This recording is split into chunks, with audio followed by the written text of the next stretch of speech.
Okay, so I have my Mandalorian ab piece and the belt accessory, and I'm touching it with dirty fingers, but oh well. And I think I'm just going to use some graphite powder with a cotton ball on these pieces, or on most of the pieces. And the nice thing, like I said before, making it for yourself, right? You don't have to be perfect, so you can just kind of make it and enjoy it. This is for next Halloween.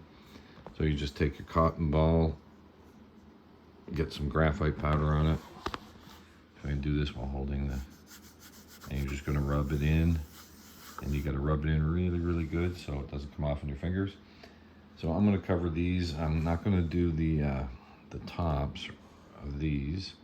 I think I'm gonna do those in red, maybe some red rub and buff or something. So when I have all these finished, we'll come take a peek. All right, so I put some graphite powder on here. I'm not gonna touch them because I just finally got my hands clean from it. You should always wear gloves when you use that, which I didn't. And another thing, when you're putting it on, it also lets you see how well a paint job you did. And this is painted black first, right? Primed, smoothed, painted black, and then graphite powder. And then the black spray paint I got was a new kind.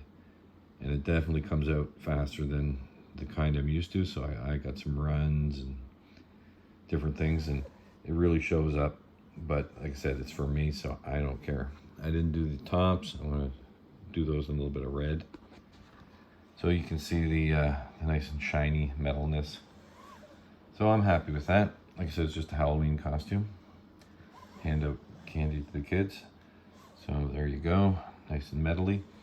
So these two parts, once I get some red on here, they'll be finished, and I'm working on the chest piece right now. Okay, so I just put a little red rub and buff to see what it's like. So I just kind of put it on very lightly, give it a little red hue. So I'm happy with that. Then again, it doesn't take much to please me. So there's the two pieces. I'm going to end this video here. I guess we'll call this Mandalorian armor part 2. So part 3 will be the chest piece, hopefully, if everything goes well.